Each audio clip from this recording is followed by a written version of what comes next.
Welcome back, everybody, to the Even Your Dynasty show.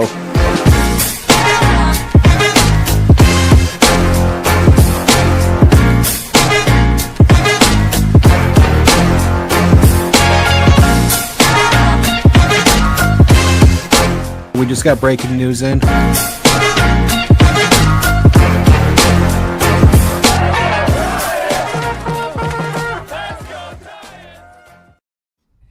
Welcome back, everybody, to the Even Your Dynasty show. We have breaking news today. It's a fun day to be a Giants fan, as Tennessee head coach Tony Vitello has agreed to become the next manager of the San Francisco Giants, which is super exciting. I don't think any of us really saw it as someone that was going to be, the manager. I think they threw that name out there a month or so ago, and I think most of us brushed it off, kind of like, I highly doubt it, because, it's an unprecedented thing. It's never happened before, and yet, here we are. Yeah, like you said, it's one of those things where Vitello's name was definitely dropped as, a potential candidate, but due to the fact that there has literally never been a college coach promoted immediately to a manager, we didn't really think it was plausible, and that's became a reality today. And it's fun. I like the hiring. I understand the skepticism, but more than anything, I like the hiring. And Buster got his guy, man. And I'm excited to see how it all pans out.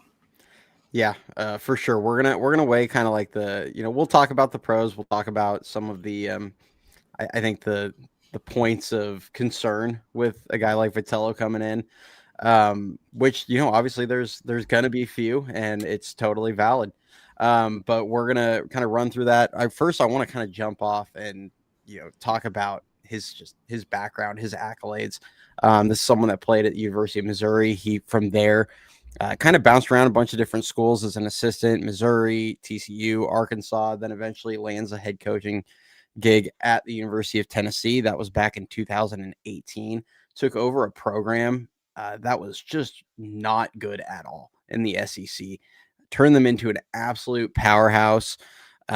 They overall, in his time there, they went 341 and 131, which is good for a 722 win percentage.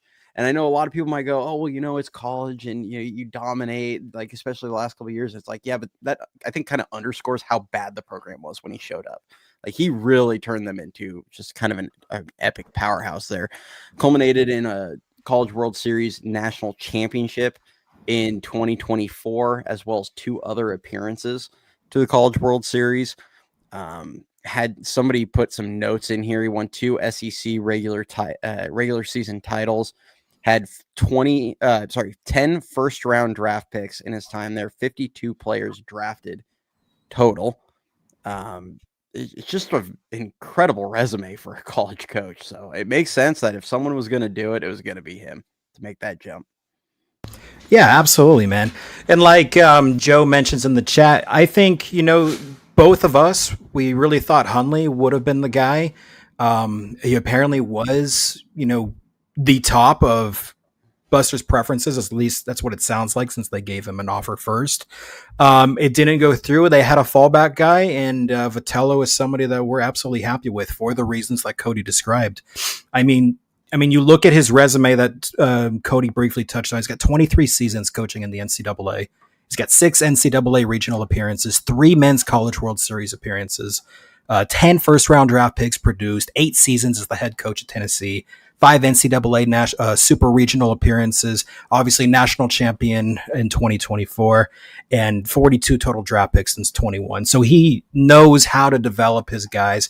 He brings the energy. He is in tune and in touch with them. He brings in that, it kind of sounds a little, what's the word I'm looking for?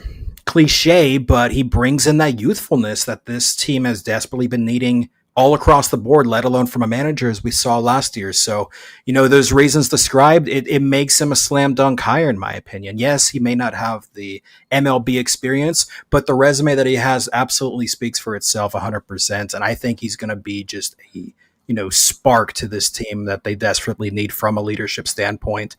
And hopefully, that skill set that he has translates to the big leagues. And I don't see any reason why it wouldn't. Yeah, I would highly encourage anybody that's kind of on the fence on how they feel about him. I would highly encourage those people to go and listen to a couple of his press conferences, some of the YouTube videos that are out there. There's one that he did with Greg Olson, and this was just like within the last week. And he was talking about, players' development and different, paths to the majors and all that. And um, kind of some of the failures he thinks that there have been as far as in player development. And you can tell like he gets it. He's definitely an outside the box thinker. Um, it's just I'm very impressed that they decided to go this bold home run swing type hire, so to speak, because it's like I touched on in the short I made a couple days ago. Yeah, it's just if this team wants any chance at catching the Dodgers, they can't just keep doing the same thing. I mean, that's the definition of insanity. So Yeah. they needed to change up their plan. This might not work. I mean, it will be the first to admit, like, this is not a guarantee at all. This could go, I think, spectacularly well and spectacularly bad. And I think it's going to be important that he hires a really good, staff around him. I have a few names that we're going to kind of throw out there as bench coach options that I think we could really see. I think there's one name that actually now, the more I've been looking around, like I feel like this is kind of the obvious choice, but we'll see. Um, I think it's just exciting. I mean, the one thing I don't think this will be is boring. I mean, anybody that's watched Vitello, he is not a boring person. So I think it's going to at least be pretty exciting. Yeah, 100%. And like you mentioned, the Giants had to do something bold. A lot of fans and so-called experts, claim that the Giants need to bring in a veteran manager. Well, it's like I mentioned on X. What about the last two veteran managers they brought in? Look where they got them. It got them to literal mediocrity. And the Giants needed to do something, and I will say 1,000%, Buster Posey's got balls. Like, making a hire like that takes some serious guts, bro. But it's like I say, it can pan out and be a slam dunk, grand slam of a hire, and however you want to refer to it as. And it's not completely unprecedented in the entirety of sports. I mean, just Bay Area sports alone, you saw the Warriors do it with Steve Kerr. You saw the Niners do it with John Lynch. I mean, it's something that I feel like is happening more and more throughout sports. And it was a matter of time before it happened in MLB. And if you're going to make that type of hire and make that type of splash hiring, Tony Vitello is the perfect one to do that for the reasons that we've described. And like Dan says in the comments, I mean, the days of just seeing our manager just twiddle his thumbs and not have his players back, that is done and over with. Vitello is a guy that is going to go to war for his players on a daily basis. There isn't going to be a day where he's just going to sit back and say, "Oh, it's okay, guys. We'll get him next time." No, he's going to be fiery, both in the clubhouse, both in the on the field, inside the dugout, you name it. He's going to bring fire. He is going to bring passion. He's going to have his guys back 100%, and that is something this team needs. I believe I saw somewhere that he had been suspended 3 different times by the NCAA. Dude, sign me up for that. I know at least one of them was because he bumped an umpire, or kind of like chest bumped the umpire. Yeah, he's not going to be the most polished person. We'll just put it that way.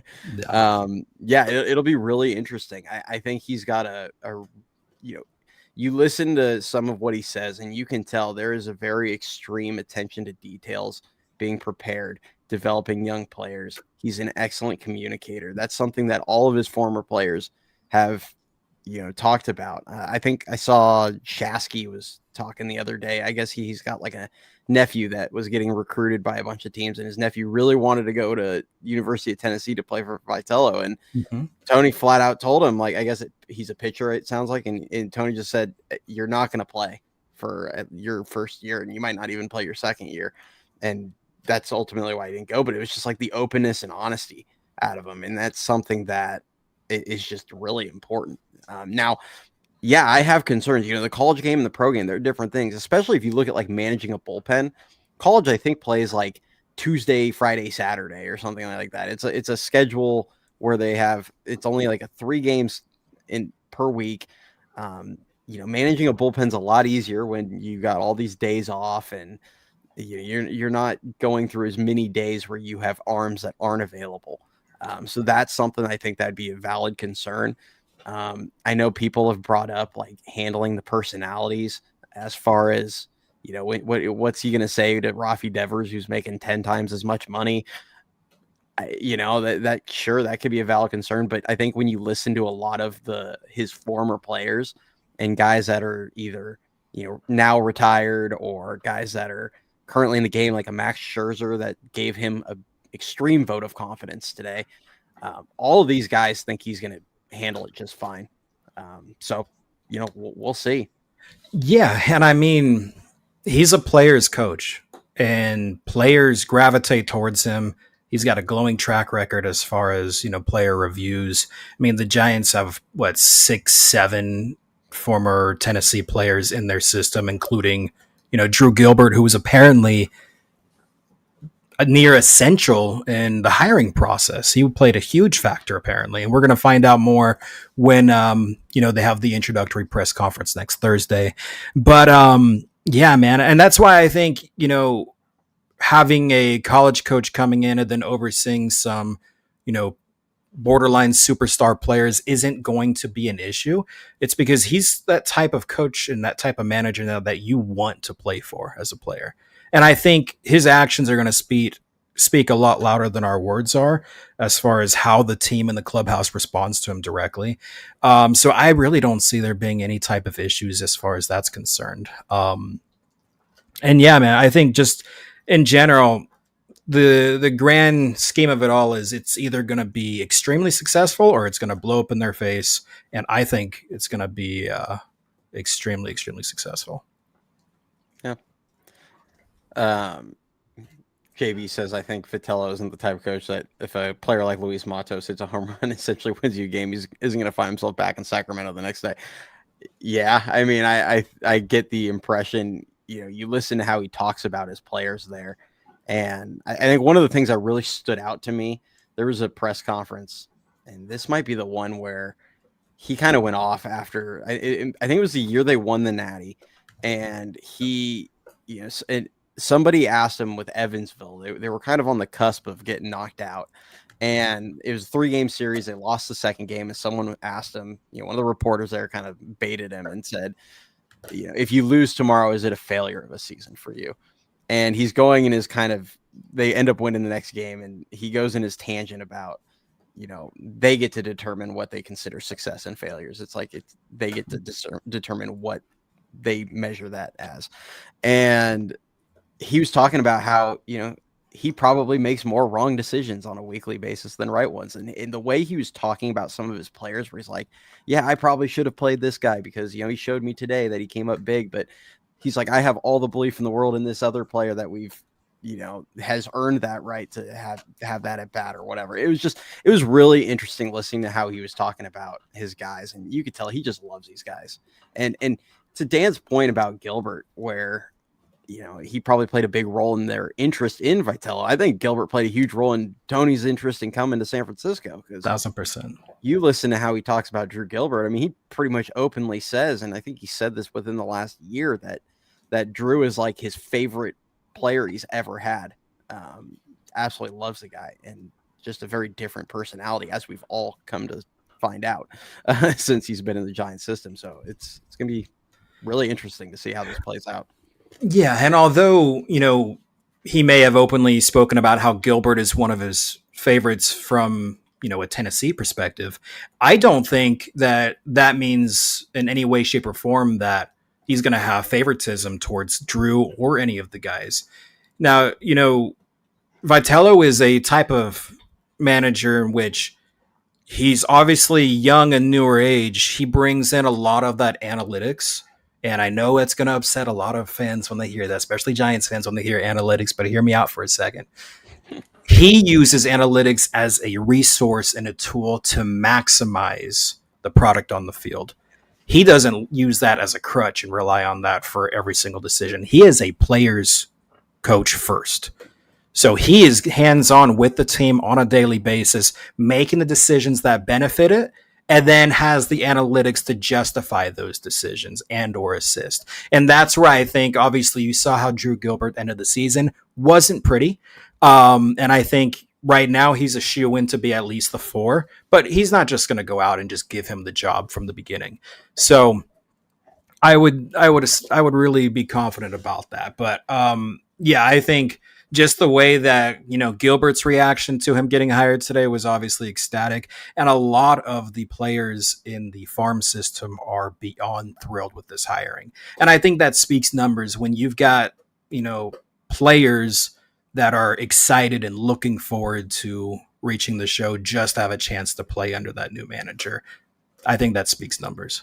Yeah, and Logan Webb made a comment as well for anybody that didn't see it, saying that I think Tony will bring a ton of energy and passion to our team and organization. As players, we're all excited to see what he brings to San Francisco. So there's one, there's probably your main team leader right there, the vocal leader on the team. And I mean, at the end of the day, what's Logan going to say? We all hate it. Like, they're not going to come out and say they didn't want this guy. So, but on the flip side, they don't have to say anything at all. So exactly, he could have just said nothing. And I don't think he's going to play a favorite as far as just Gilbert getting handed a job. At the end of the day, now this is something he's going to have to adjust to. He doesn't get to choose the rosters anymore. He can't just like revoke someone's scholarship or recruit someone different. Like you get the roster you get sometimes. I mean, he's gonna, I'm sure, help with trying to recruit new players, but he's gonna have the roster he has on opening day, and that's gonna come down to a lot to what Posey and Manassian do in the offseason. So yeah, I mean, if the roster is what it currently is as far as position players go, I would say it's probably pretty likely that Gilbert is going to get the bulk of the playing time in right field. But depending on what he's given, he's got a pretty good track record of playing his best guys at Tennessee. That was kind of his job there. So I'm going to give him the benefit of the doubt until he proves otherwise. That's kind of how I look at that. So, but yeah, we'll go into some of the concerns. I mean, we've kind of listed off most of them already, but I think one of the big things is with the obvious lack of experience, I do believe we need to look at the bare minimum, he needs to go get like a veteran bench coach of some sort. The other parts of the staff, you would want to have maybe a good amount of experience, but when Kapler put his staff together, that was viewed as a very inexperienced staff, and it kind of was proven to be a very good staff overall. So it doesn't have to necessarily be a ton of experience on the rest of the staff, but I do think it's important to have a very veteran bench coach. Mm-hmm. So we're going to throw a few names out there. The first name that, and I'm going to get to my kind of my favorite here in a moment, and I'll get Dan's thoughts as well. The three names that kind of come to mind. The first one, Brandon Hyde, they've already interviewed to be they interviewed him as a manager, and we kind of speculated at that time, could this be a guy that they're maybe bringing in for that interview, but also kind of, hey, we're interested in you possibly as a bench coach. So we'll see there. Ron Wotus, I don't think you could maybe rule him out, but he might, that ship may have sailed for him, but I do think there is a possibility that he might be interested in doing it for the right person, or if they, Posey talked to him, maybe he's a guy that would be interested. But I think the one guy that would be the favorite to be the bench coach under or with Vitello is going to be Jace Tingler, who was just the bench coach in Minnesota. He actually played and has a relationship with Vitello. People can say what they want about him. I know there are people, especially in San Diego, that don't really care for him, but we're talking about a bench coach here. Like I care more about Vitello, but I do think he needs someone with a major league experience on the bench with him. Yeah, that's a good name. I hadn't thought of that. So that definitely makes sense there. The two that I would lean towards, one you mentioned, Brandon Hyde. They've already interviewed him. It would be no surprise to me if they told him in the interview, hey, we're considering you more for a bench coach role than a managerial position for XYZ. It would not surprise me if those thoughts came up. So that's one name that I can see. And then one that the chat's floating out there, Ron Wotus. I mean, who better to have as your right-hand man in the dugout than somebody that's been around the team for decades and has the experience already? Who better to get you familiar with the staff, with the organization as a whole, and help build the rapport with the players than a guy like Wotus, and who can do the job? So I don't really have a preference or a favorite between those two, but those are definitely the two names that I would look at and keep a close eye on. Yeah. I mean, if I had my pick, Wotus would do it, but I don't even know if I don't know if he would. Interested. That's the thing. I mean, this is a guy that was a bench coach for, oh my God, like 20 something years. I mean, he did it under 3 different managers, which is kind of insane in its own right. Yeah, I mean, he would be my favorite to do it, but yeah, like I kind of mentioned, ultimately, I feel like Taylor's going to be the guy that ends up getting it if he wants it. But I could see it. Yeah, we'll see. Unless he happens to get the job in Minnesota, but with them firing Baldelli, I don't think they're going to just go to their bench coach. They're probably going to look for a new voice. So I think that's kind of unlikely. Yeah. So, yeah. Makes sense.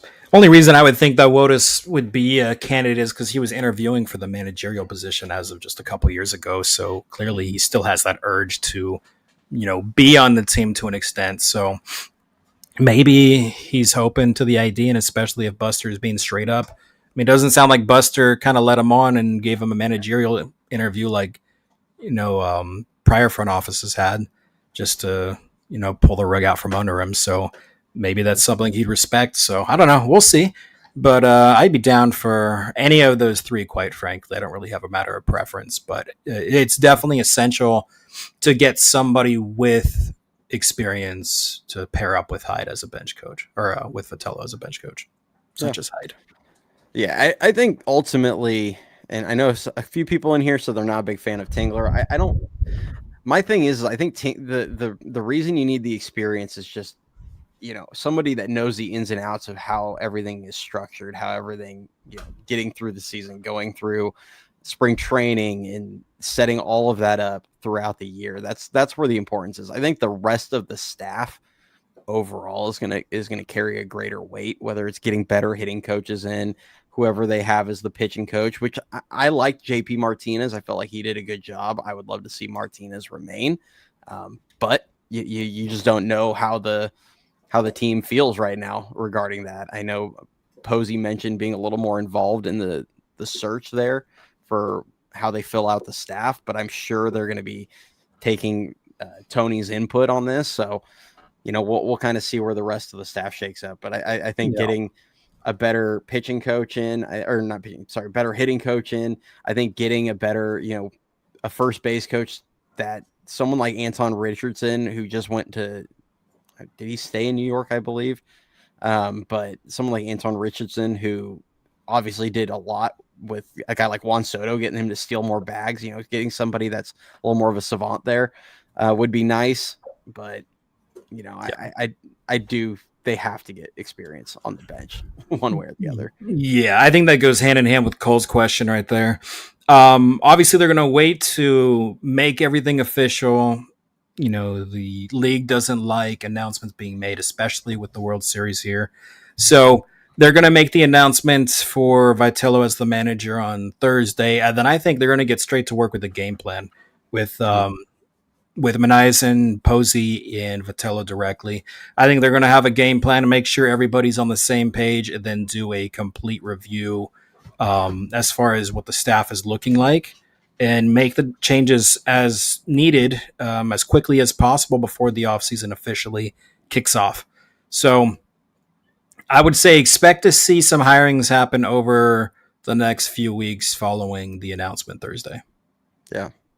And some of them might come pretty quick. I mean, Exactly. Honestly, this isn't, and that's not the kind of news that I think they're worried about distracting from the World Series. Hey, this guy's coming in as a bench coach. I don't think the Major League Baseball really cares about that. Yeah, I'm just saying I wouldn't expect to see that until the managerial press conference takes place, which will be Thursday. For sure. Yeah, I would have to think it's tomorrow, because Otherwise, they're going to be waiting till what, Sunday, like, and Yeah. do that on a football Sunday. Yeah, I don't see that one happening. So, yeah, we'll see. True irony would be if his bench coach and key coaches have MLB experience. In other words, let's make sure everyone but the main guy does. Yeah, I mean, that is kind of funny and ironic. But also it kind of makes a ton of sense Yeah. because if you are going to hire a main guy that doesn't have the experience, you don't really want to fill the rest of the coaching staff with guys that also don't have experience. So, And the biggest thing with that is this is the first time it's ever happened. There's nothing to compare it to. There's no prior hirings to compare this to as far as, what to expect with the rest of the coaching staff and how that shakes up and comes into place. So uh, that's what I'm saying. Next Thursday. It's not tomorrow. next Thursday. Oh, Yeah. jeez. It's pretty crazy. Yeah, that's why I was like, don't expect anything to happen until that takes place, which is it's going to be next Thursday. Yeah, I did not realize that. Yeah. Yeah, just because of the World Series, I guess, but whatever. But no, yeah, I agree with that. But it's like,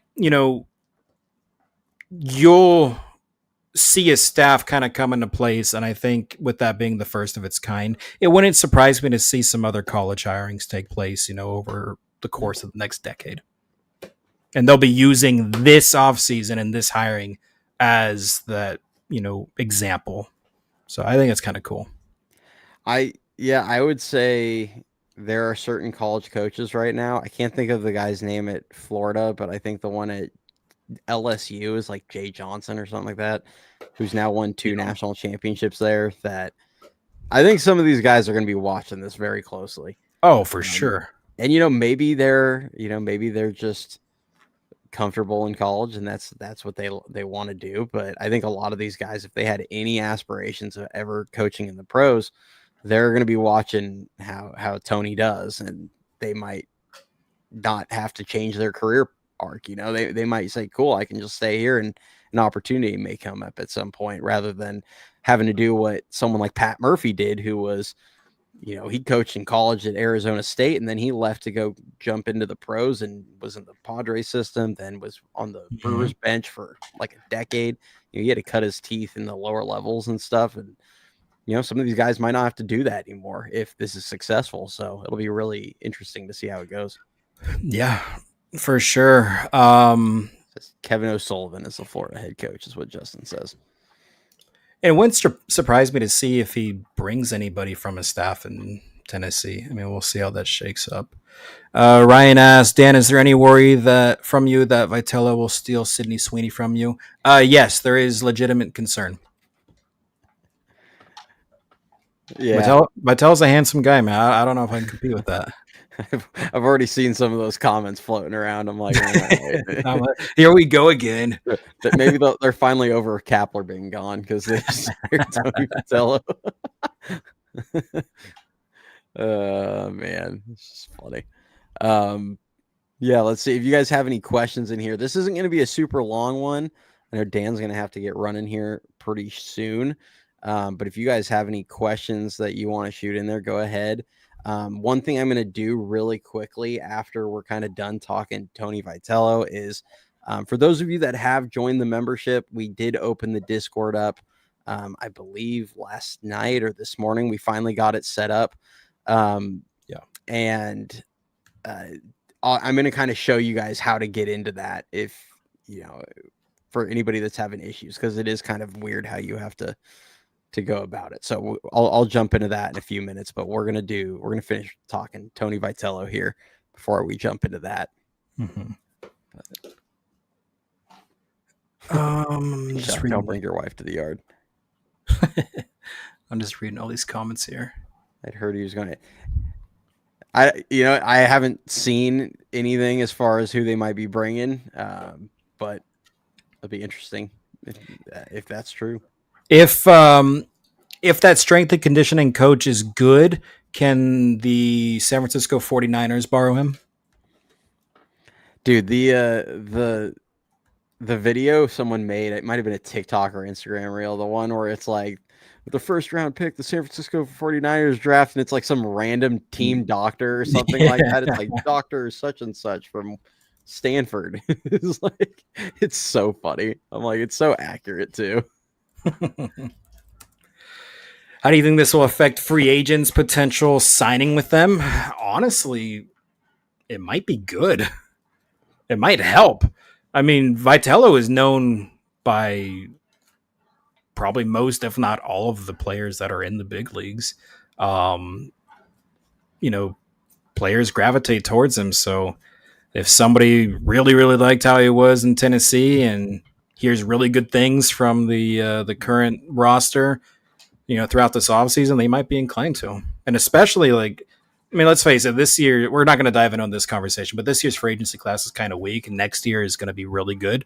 If the Giants absolutely kill it this year and they look like they're having so much fun and the energy is through the roof and it's just a great atmosphere in San Francisco, oh, dude, next year's free agents class is going to be, wishing they can come here. So, yeah.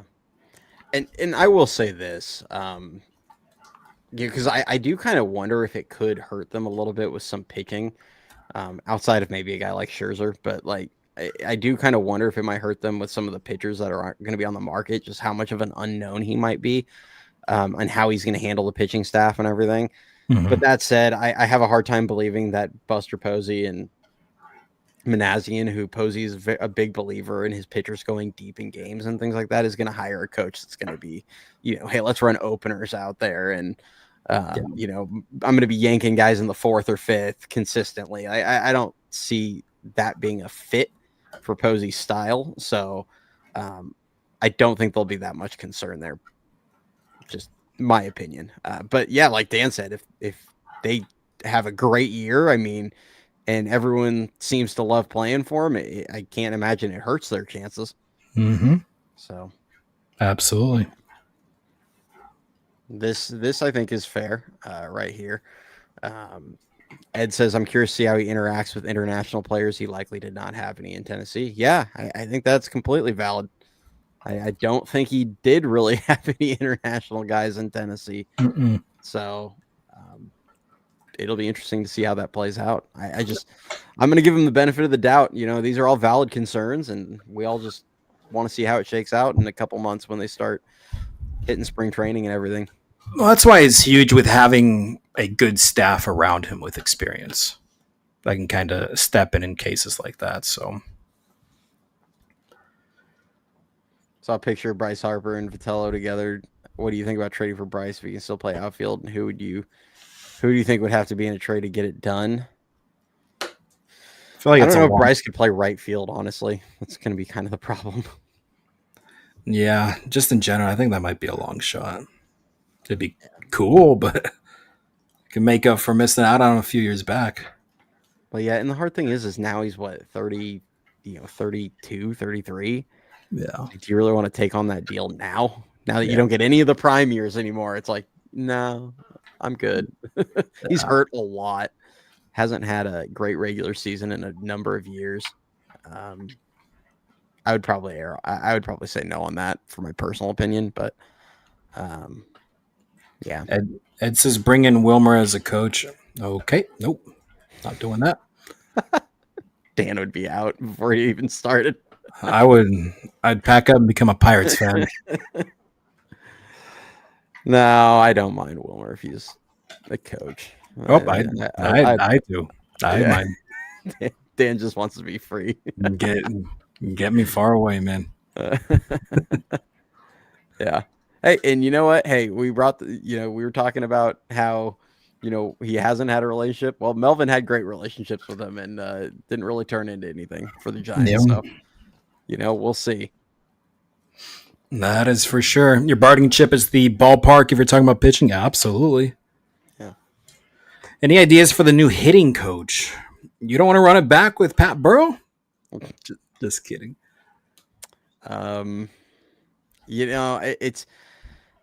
I think they'll probably go outside the system if they do that. I could see a Donnie Ecker coming back. I do think that isn't impossible.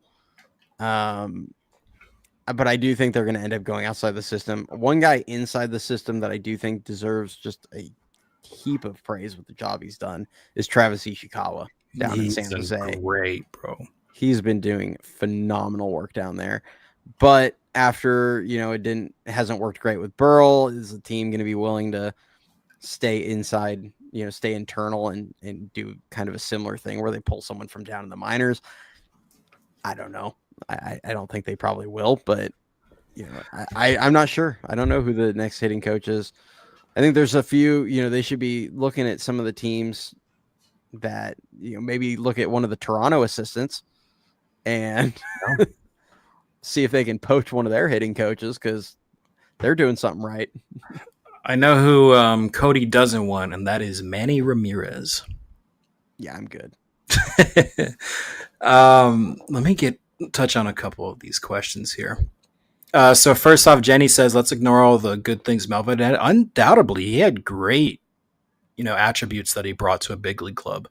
Yeah. Unfortunately, just after back-to-back near 500 record seasons, I mean, you got to make the tough decision. You got to shake things up, and this is as big of a shakeup as it gets. All right, I want to address this as well. Is it fair to say that over the correction from Kapler to Melvin with an old school mentality, we have inched back towards the Farhan Kapler type of approach? I think the best way to look at it is something that Buster Posey kind of alluded to, which is something that we've all been preaching about forever. It is a new era of baseball. There is going to have that analytical type of approach like the Farhan Kapler regime brought in. The key is, and what Buster kind of alluded to, like I mentioned, is finding that happy medium and balance between having a completely old school traditional look and a completely new school analytical approach. There is a nice balance there, which is why I preached, about the Vitello signing in the beginning, or hiring in the beginning, when I mentioned that he's young. He brings in a lot of analytics from Tennessee, but he is in tune with his players. It's not going to be so far on one side of the spectrum where he's relying on texting his players when he has a concern with them and resorting to Ron Wotus doing his dirty work for him. He, like we saw with the whole Kapler regime, he is going to go and speak with his players one-on-one, build that connection, and take it head on. And if there's something that falls on the team or falls on a player, he's going to take the burden and say, hey, this is on me. How are we going to go and approach this? How are we going to go and correct this? And he's going to have an action plan in place, both physically and analytically speaking. And that's where that happy medium kind of comes into play, and why I think Buster Posey gravitated towards this hiring in general, because that's Vitello's mentality 100% and how he operates. So I wouldn't say that it's more so going towards, that old Farhan Kapler approach compared to the Farhan Melvin / Buster Melvin. I think this is Buster saying, hey, there's a nice middle spot here in which we can operate. This guy is going to help us do so. We're going to go and face it together. And I really think that it's going to pay dividends in the long run. Yeah, I think the one thing that always stood out for me with like Kapler and Farhan, I just, to me, they were almost like robotic, and they almost treated everybody like just a number. That was what frustrated me during that regime. The whole doesn't talk to the club, won't get up and speak in front of the team, is like wanting to text guys. And it's just, that was the biggest issue. I mean, the teams were well prepared. They were better prepared under Kapler than they were under Melvin. I'm not going to sit here and try and blow smoke that they weren't. Like, I think overall they were both about equal managers. They just had different strengths and weaknesses. Like, I think Melvin had a better culture overall, even though they weren't necessarily the best prepared. But as far as like the players buying in and wanting to play for him, I think he was clearly ahead. But Kapler made better in-game decisions, was more consistent, I think, with the way he handled everything. But yeah, I mean, he treated everyone like a robot. So, I don't think the team is, I think Posey is, like Dan said, trying to get more of a balanced approach. He wants analytics to be a very big part of what they do, but they want to have a guy that can be, create a winning culture and have the buy-in of all the players, so it is all about finding that balance. Yeah, 100%. So, I mean, In my opinion, and this is what I would preach to everybody that's listening, anybody that's watching, anybody that's in the comment section, anybody that will watch. Look ahead, don't look back. Yeah. We don't need, and it sucks because that's something that the media team has been emphasizing for the past couple seasons. There's nothing like Giants baseball. Look what happened back in these years. Look what happened here. That's wonderful. We do not need to reminisce about the last two regimes and everything that took place there and start nitpicking and comparing each individual things from both of their regimes and try to apply it towards this and what we're going to see this upcoming season and going forward. And that's really the best way that I can say it. There's a lot of fans that want to look back and, they want to try to make comparisons. Realistically, I think the bottom line is this: you got a brand new GM, you got a brand new president of baseball operations, you got a brand new manager. What's the point in trying to compare them to players or coaches? I mean, managers that aren't even here. That's the bottom line. There's nothing to go based off of with bringing in a college coach. This is going to be the first of its kind. Let's just enjoy the ride. Yeah. And admittedly, we're all guilty of it. At different times, we've all compared guys to Farhan, to Evans, to Kapler, Melvin. Doesn't whoever it is. I mean, my favorite is how many times people compare someone to Bochy, and it's like, okay, we're talking about a Hall of Famer here. Like, is it really fair? So we'll just we'll see how it goes. It's unprecedented. It's gonna be a fun ride. It's exciting. Somebody asked, with his history as a recruiter, does it change how they go about free agency? And also someone asked if if Vitello is kind of a big fan of a certain player, if Buster might listen to him. Yeah, I mean, I think there's going to be some of that. I mean, at the end of the day, this is going to be where he's going to have to learn about relinquishing that kind of control, because that's something he had at Tennessee. But yeah, I don't think I'm sure if he has a player that he really thinks is a great fit, that Posey and Manassian are going to listen. But I don't think that it's going to be he's going to suddenly have the big time say that's going to get all these specific players that he wants. There's going to be give and take there. Yeah, absolutely. So let's see, we got some let's keep peeking through the comments here, and we'll get through. Sorry, I was just gonna say, like, it's a good day to be a Giants fan. Like, I understand the skepticism. I see it on social media. I see it in the chat. Like, I get it, but it's a good day. The Giant, at the end of the day, after Hundley withdrew himself from consideration, Buster Posey got his guy.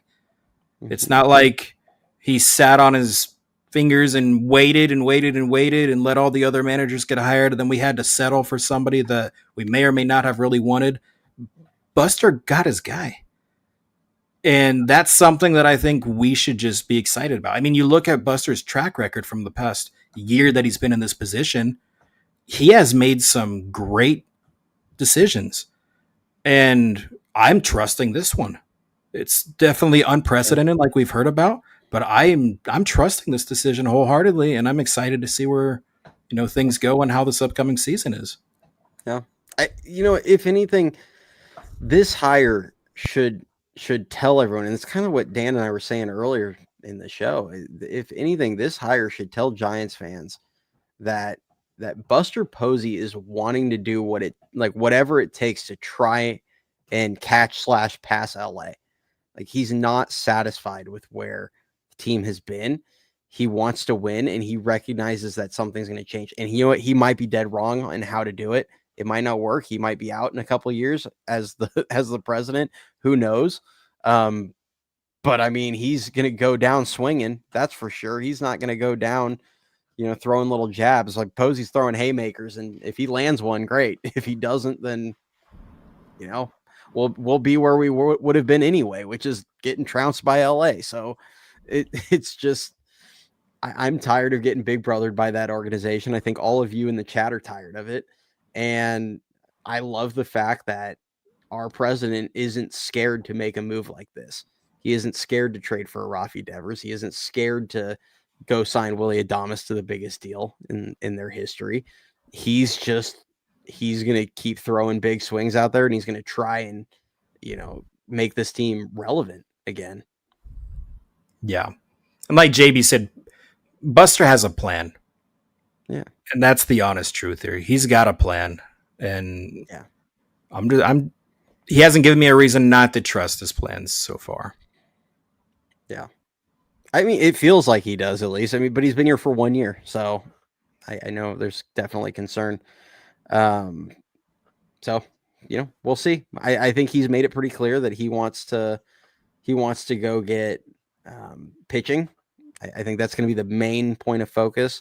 A couple people asked a few things here. NorCal fan, is Tidwell a viable rotation piece, or does he need more time in Sacramento? I think he should get a chance to compete. I've kind of mentioned in the past, I do want to see the opportunity there for guys like McDonald and Tidwell to compete for jobs, and you never know who might take it. I mean, how many people thought Landon Roop was going to be the one that was going to take that starting spot coming out of spring last year, where I think Kyle Harrison seemed like the heavy favorite, and Birdsong got way more talk than Roop, and Roop is the one that came out and won it. So yeah, you just never know. I want to see these guys. I want some vets to get brought in. They need pitching, but I'm hoping that, if they sign 2 starters, one is going to be a guy that's kind of a lock mid to front end starter, and the other guy is a guy that either is going to get penciled in as the 5 or, at the very least has experience as like a bulk reliever where they can compete with guys like Tidwell, because I think Tidwell's legit. Yeah, I think he'll absolutely get a opportunity in spring to compete for his starting position. I think had he not gotten injured towards the end of the year, you would have seen him make a couple starts at the tail end of September. So it's undoubtedly in my mind that he's going to get an opportunity. Yeah, 100%. But like you said, they need to go and sign a front end starter first to fill in one of the many voids as far as the pitching rotation is concerned, and then let the guys kind of duke it out in spring. For sure. Ace Atheist says, which position would you rather upgrade, right field or second base? Right field. Yeah. I think right field is more needed currently. Casey Schmidt is a perfectly capable second baseman with what you have, and I think right field is much more up in the air. But that said, we've brought up guys like Brendan Donovan that, when everything comes out and you figure out who's available, second base might just be the one that you can upgrade and get kind of what you're looking for if you're trying to get like different profiles on the team. So, but I think right field I think Casey's a perfectly capable second baseman with room to grow and improve. So I would lean right field currently. Yeah, agreed. And I think it also, you got to look at it in the sense of what is out there or who is out there that can be a viable upgrade. And options are extremely limited for upgrading from Casey Schmidt at second, whereas you were getting little to no production out of right field all season, and you got options as far as whether it's going to be free agency or the trade market. So I just think due to that, if an opportunity presents itself where they can upgrade second, I'm sure they would absolutely entertain it. But as it stands right now, I think right field is more realistic. Yeah, for sure. So yeah, anybody? Let's see. Are there any closers? We'll do a couple questions here, and then I don't know how you're doing on time there, Dan. Dan might need to get running here. We're going to be wrapping those up probably within the next 10 minutes or so. We'll do like a couple more questions, and then I'm going to do a quick rundown on how to get into the Discord for those of you that have joined the membership, which will be like super fast on how to do that. Yeah, I can do a couple last minute questions here. Yeah, for sure. NorCal fan, are there any closers ready in the system for next season, or do you think the Giants are going to look outside? Probably, if you're looking for a closer, I think you're going to have to go outside the system. Yeah. I do think they have a lot of viable internal arms. as options between guys like Trent Harris, Braxton Roxby. Juan Sanchez is a name to keep an eye out. He's down in the fall league. He's finally healthy again. And maybe I know I'm trying to think. Oh, Will Bednar. I know a lot of people have kind of forgotten his name, but he's got some pretty gross stuff. I think he's someone to just keep an eye on, even though he has not pitched above AA yet. But yeah, I think if you're looking for a closer, it's going to probably need to come from outside the system. Yeah. No, I agreed 100% with that. I don't see anybody as it stands in the system that can take the closer role, and I don't want to see Walker in that position. So that's one that I want to see upgraded. Yeah, I think they need to.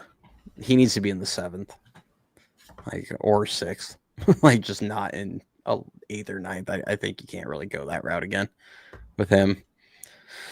Did I flag any others here? Yeah, Imai and Siaki. Those are a couple names that we'll touch on in a future video. We're not going to elaborate too much right now, but I'm definitely interested in them.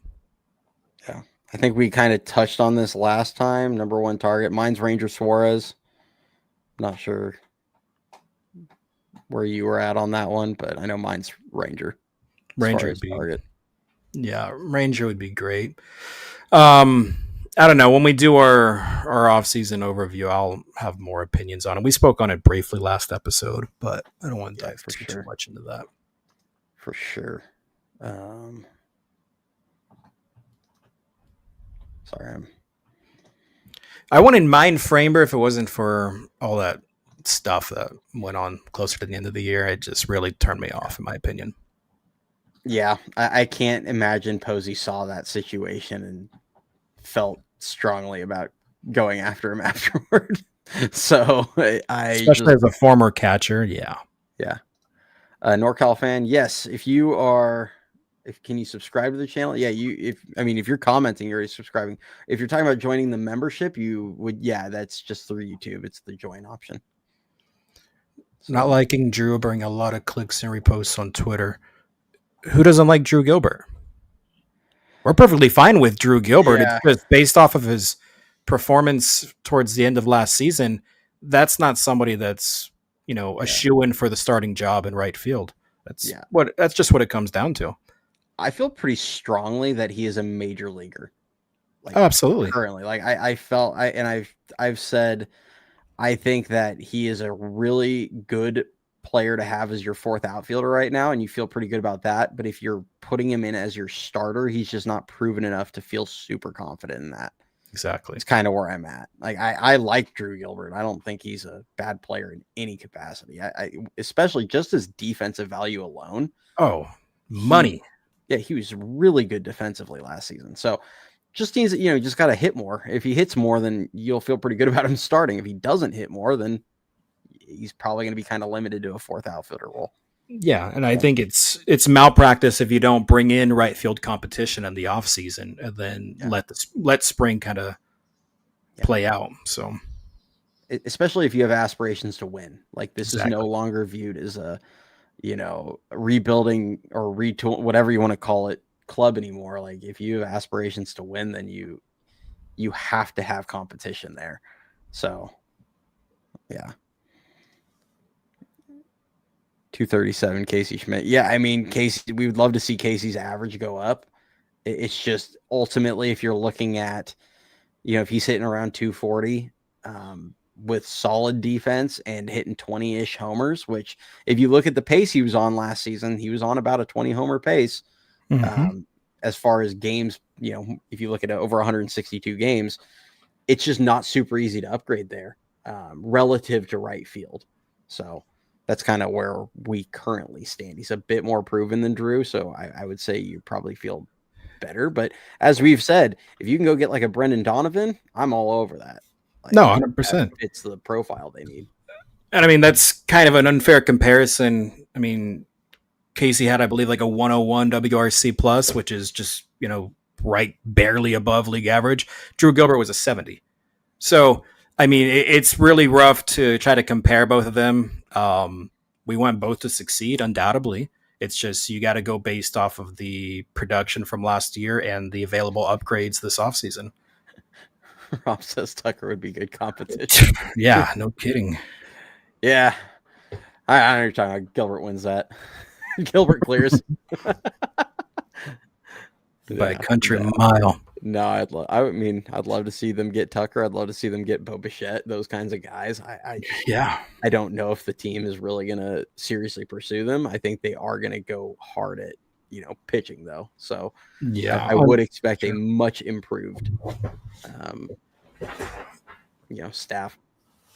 Yeah, Justin says, did you guys see Chapman as a finalist for Silver Slugger? As long as they don't take runners in scoring position as a consideration, I think he has a good chance.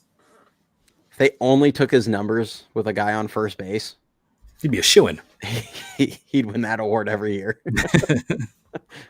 No, we love Chappie, but we're also realistic here. Yeah. No, I love Chappie, and I would love him a lot more if the team would hit him 6th. And that's why I'm hoping, and somebody mentioned that earlier, I really hope that they make changes to the overall hitting philosophy, which For is sure. something I think needs to be addressed, and I think they will. Yeah, 100%. With that being said, though, guys, I have to head out. I went way longer than I was supposed to, so I will pass it to Cody to finish up this the show solo. He's going to go touch up on the Discord here. Hopefully, you guys will get in there and be able to talk ball with us. It's still a little bit of a work in progress, but I'm juggling 17 things at once, so. Yeah. I will get to finishing that, but it is active live. We are chatting it up in there. You guys are welcome to join, and he'll touch on how to do so. But Cody, I am going to hand it off to you. I got to go finish up some work here. Everybody, good seeing you guys. I will catch you guys on Monday or Tuesday or one of those days. I don't know at this point. Every time news breaks, Friday. I'm on here. So no, we're gonna be tentatively planned for Friday. We'll just say that. There you go. Yeah.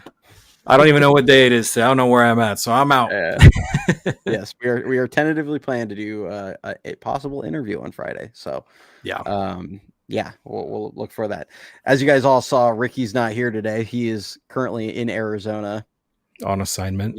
He's on assignment. He's playing in a tournament. So he is.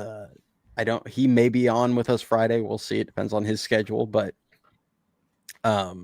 yeah, he's going to go check out some fall league action and stuff like that. But I'm going to jump in really quick. Take it easy, Dan. Get that work done. Dan's been working hard on the Discord, on the website, on the merch stuff, all that. There we go. He swapped me. He's been working hard on all that stuff and got the Discord up. He's actually doing some cool things with that Discord where he's working on having some bots in there that will be able to almost act like AI, where they might be able to answer questions and stuff like that. It's gonna be pretty cool. So yeah, it'll be pretty interesting.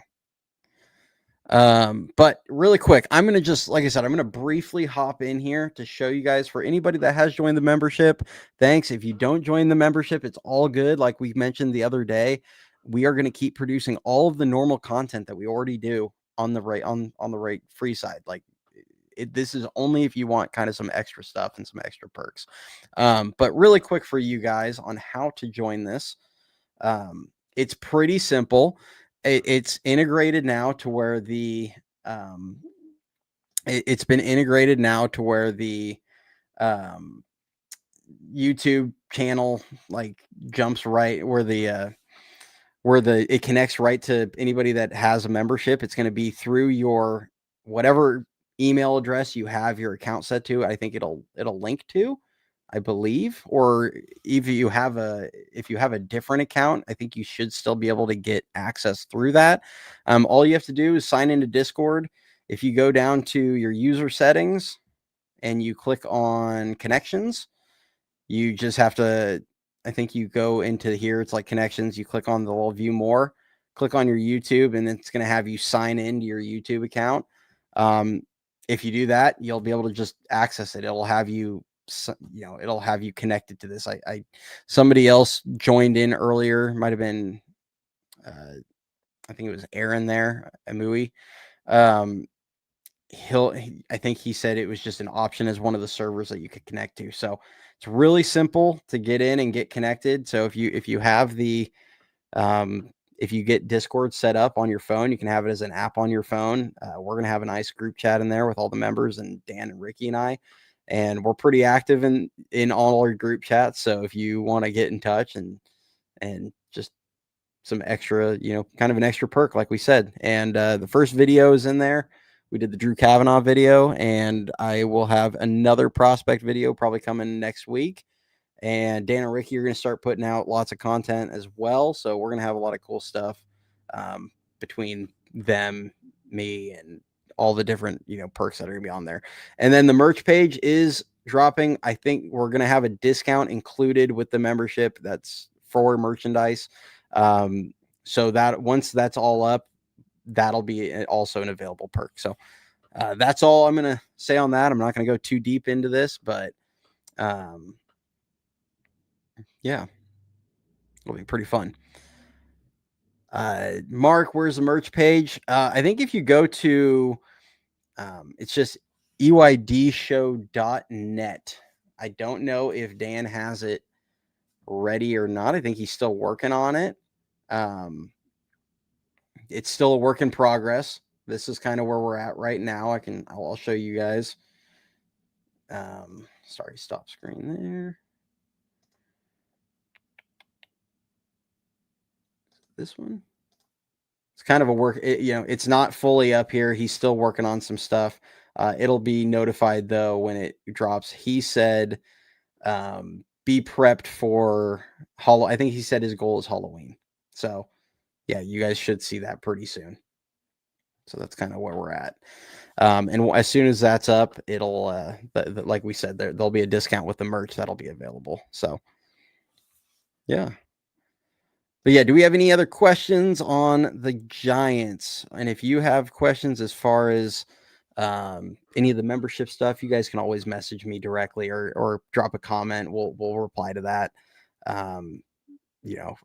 Message us in X or Instagram. We're pretty responsive on those. So if you have questions on those, we're definitely happy to answer them. Free beer at Cody's to celebrate the new manager. Anybody that wants to drive all the way up here, for sure. Let's see. Jenny says join the UID Discord. Yeah, it'll be a lot of fun.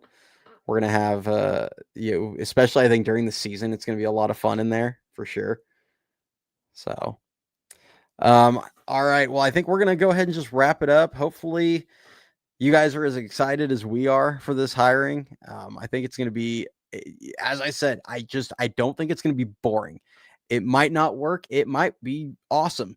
We don't know. I think the unknown is kind of part of the excitement with this, but anybody that's listened to Tony Vitello, anybody that's seen kind of what he's done there, he is not a boring personality. I think we can put after a year where a lot of people had the whole Sleepy Bob thing going and, has he got a pulse over there in the dugout? I don't think we're going to be talking about that next season. So not to, we were just talking about not comparing these guys, but I think going forward, it's going to be an exciting, he's going to be an interesting guy to watch, to say the least. And then, hopefully the team ends up being really good behind him, but we'll see. But other than that, yeah, Dan. Currently, Ricky is going to take in some fall league action with Jacob Bresnahan. So, yeah, lucky him. So, all right, everybody. Well, I think with that, we're going to wrap it up tonight. We have like 200 of you in here. Really appreciate you guys all joining. If you haven't already, please do slap the like, hit the subscribe to the channel.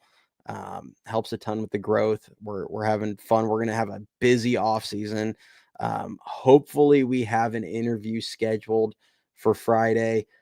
Some of you might have seen the tweet I sent out the other day. Originally, we were going to have Trent Harris on with us yesterday. Some stuff happened. We had to reschedule that. We're hoping to do that Friday. So if we have it on Friday, we will have Trent on with us, and that will be, I think, a pretty good one. It's going to be a live show, I believe, but it might be probably limited to like 30 to 45 minutes tops. It'll be a little bit on the shorter side, so just keep that in mind.